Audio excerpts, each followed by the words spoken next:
Today, I'm testing robotic legs against the Grand Canyon, one of the most iconic challenges in the world. A 17-mile loop down to the river and back up, rim to rim, all in a day. To test a new piece of technology, the Hypershell Exoskeleton, that's designed for hikers to go farther and faster. And I thought, what better place to actually test it than the Grand Canyon itself? The Grand Canyon is incredibly daunting, it's steep, it's hard, it's harsh. Here we go, let's get started. Activate robo legs. All right, got my exoskeleton here. It's time to put it on and get in the canyon and get cracking.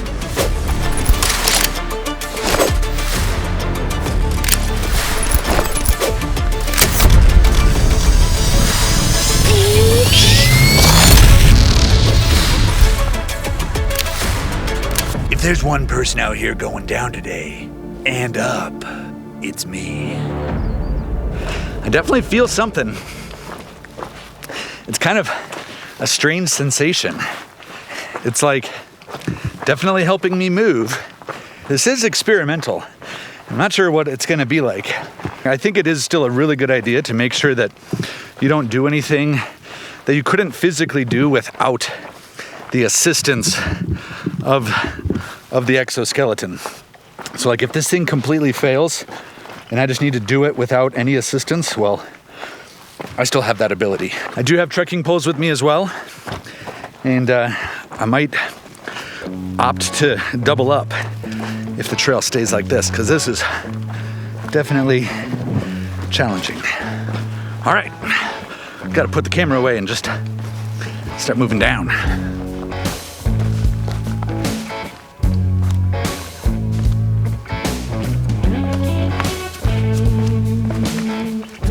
So, making my way down the first break in the wall, and it's steep, and using these legs is unique, to say the least.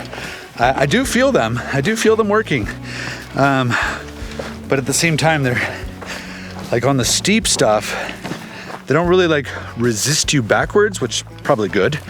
But I do feel them like lifting my legs like for me in a way that's a unique sensation. Very few people hike out on this more eastern part, or at least this trail. So this will be a good test.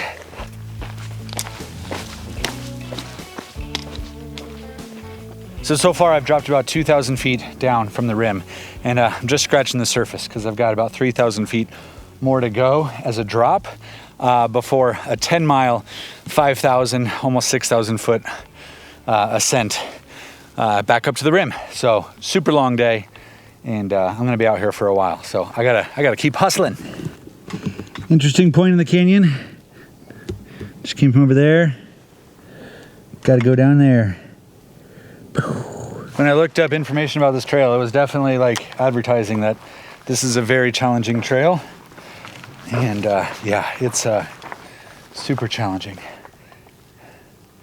Very steep, and very little is just like walkable, like you're just walking. It's all kind of technical and difficult. They don't call it the Grand Canyon for nothing.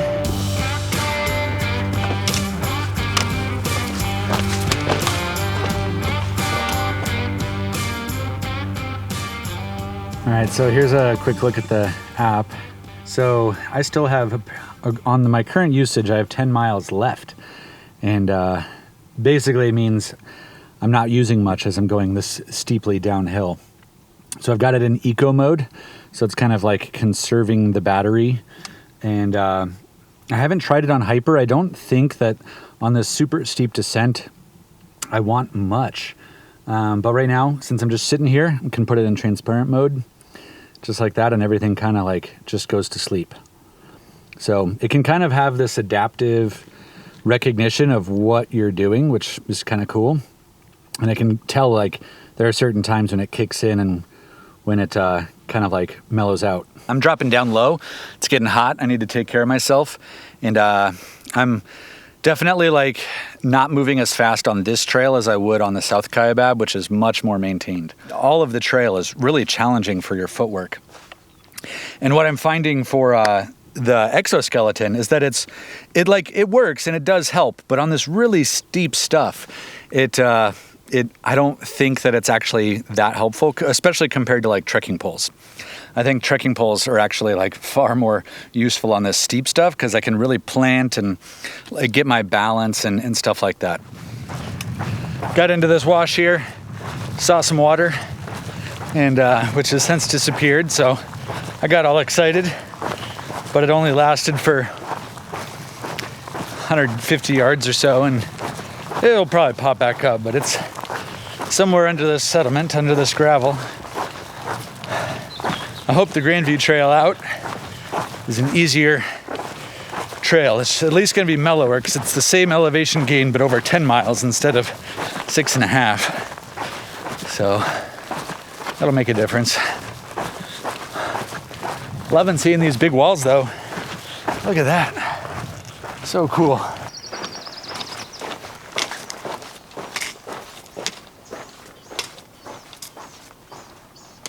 Sometimes geology scares me. I mean, look at the size of this boulder that fell down from the cliffs above. That's crazy. It's giant. Got these very bright green mesquite trees, which are looking lovely. And I can see the opposite side of the canyon, and I can hear the river. Gonna take a little break at the river, drink it in, quite literally, and keep moving.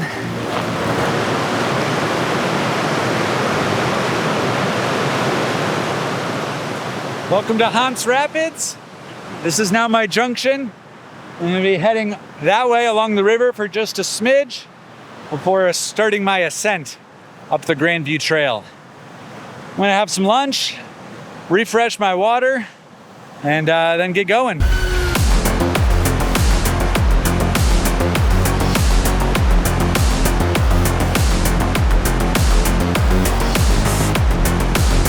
right, the Hypershell Exoskeleton has gotten me down to the river, and now it's time to see if it can get me out of here. So I'm about to leave behind my water. I've got about 4 liters of water that I'm now carrying. I've got a heavier load, and I've got 10 miles of 5,000–6,000 feet of elevation to gain. So it's gonna be a massive effort. Let's get after it. All right, I want to take a second to say one thing. Hypershell is actually sponsoring this video. They asked me if I could introduce their product to the audience, and they're not actually paying me for a positive review or anything like that. They're just the ability to get on the channel in the first place. And so I actually have been wanting to do a trip like this with the exoskeleton type hiking devices. And so when they reached out, I was enthusiastic about saying yes, because I really wanted to jump at the chance to test out this technology and see what I think. So that being said, take my review with a grain of salt because there is some payment going on. But again, they are not paying me for a positive review. They just want me to be out here testing it and seeing what I think and presenting the results to you. All right, we still have a long way to go, and I got to climb, and it is hot, and I'm starting to struggle out here. All right, let's keep going. This is a really cool view. Got the Colorado River flowing down the canyon, gorge tightening up really beautifully. Views back at the cliffs of the eastern edge of the canyon there. This is great.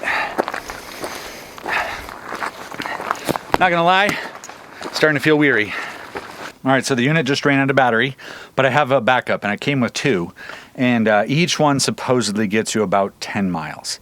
And I think the first battery got me about 9. Before it pooped out, and probably just from, you know, not being on terrain that's like mellow. So I'm sure the unit is working a little harder, but 9 miles, pretty good. Yeah, so altogether was projecting to be able to get 20 miles out of the whole unit, out of both batteries. We'll see. My route is 17 miles, so it should be just about perfect, but we'll see. About to plug this new one in and keep going. Despite the fact that I've been wearing this now for pretty much the whole day, I still find it comfortable. My big worry was that I would have like spots that just totally annoyed the crap out of me because they were uncomfortable where they would rub. Hasn't been the case, so that's pretty awesome. But I have noticed I've been really digging stuff up The technology that was slick, 12 hours ago is not slick anymore. I still have about 7 more miles to go, and I am not gonna make the rim by sundown. So the heat is really getting me. It's like not even that hot. It's like 82 degrees, but just baking when you don't have any sun or when you don't have any shade. It bakes out here. Whew, okay.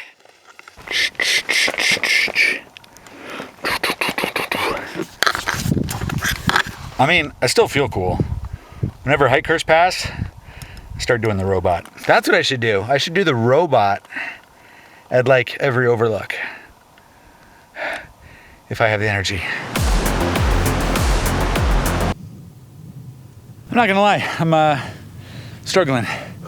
This was a lot to tackle today. 17 miles of really difficult terrain with heat.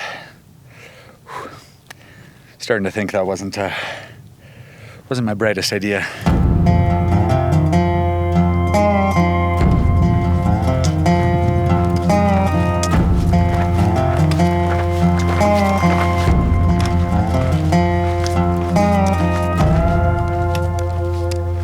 All right, so check this out. One, got a nice green agave stalk coming up. This is what's known as the century plant. Look at that, oh, that's beautiful. You hear that? Those are happy little frogs down there. So there's a creek flowing. I'm gonna get a chance to refill. I did just make some good progress.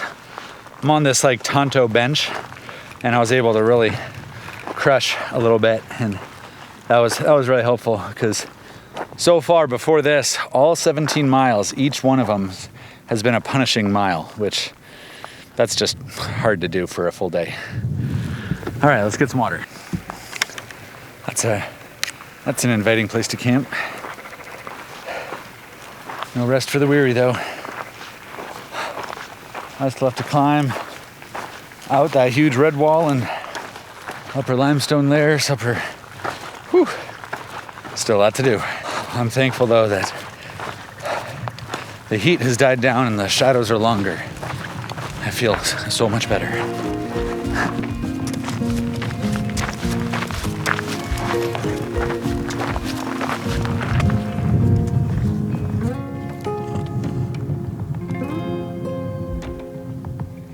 Alright, this is where it comes out of the ground. Somewhere in here is a toad. I thought it was a toad. Well, it's a race to the top now against the sun, and I'm not gonna win. I still have 4 miles to go and about an hour until sunset. So I'll have another half hour, 45 minutes of ambient light, but it's gonna be dark.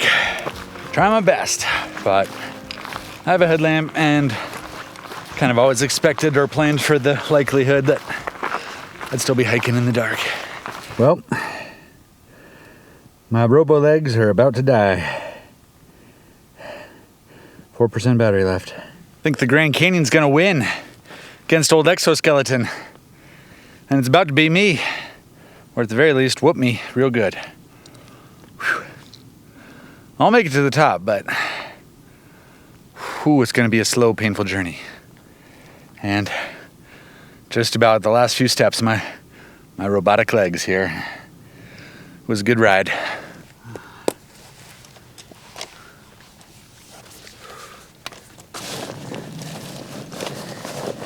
Well, I thought this could maybe happen.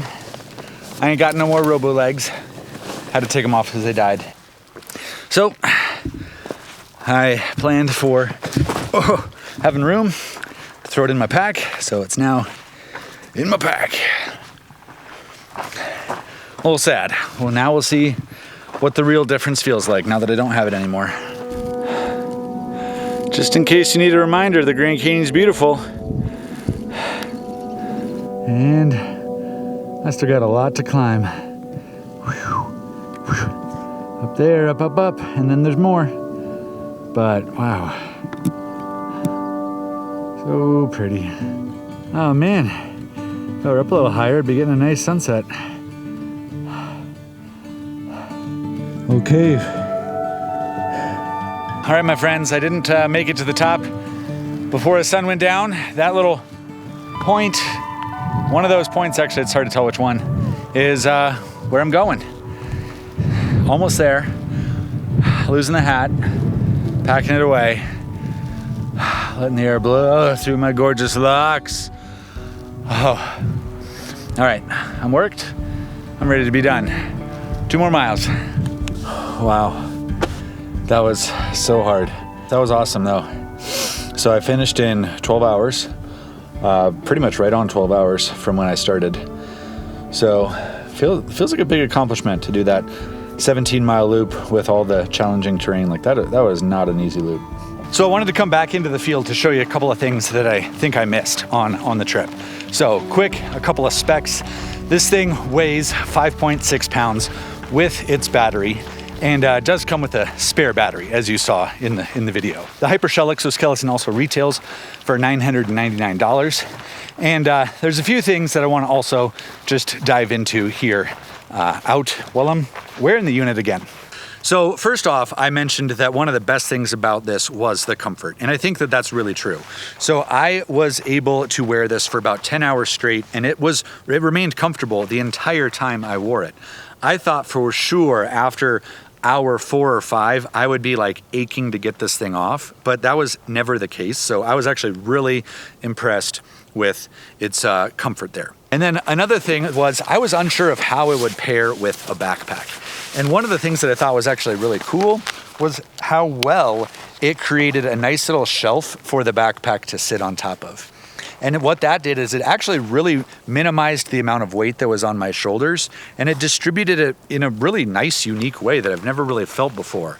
So even though, again, I was doing all of this hiking for hours and hours and hours, I was able to remain comfortable despite the fact that the Grand Canyon conditions were incredibly difficult to navigate with the heat and the challenging terrain.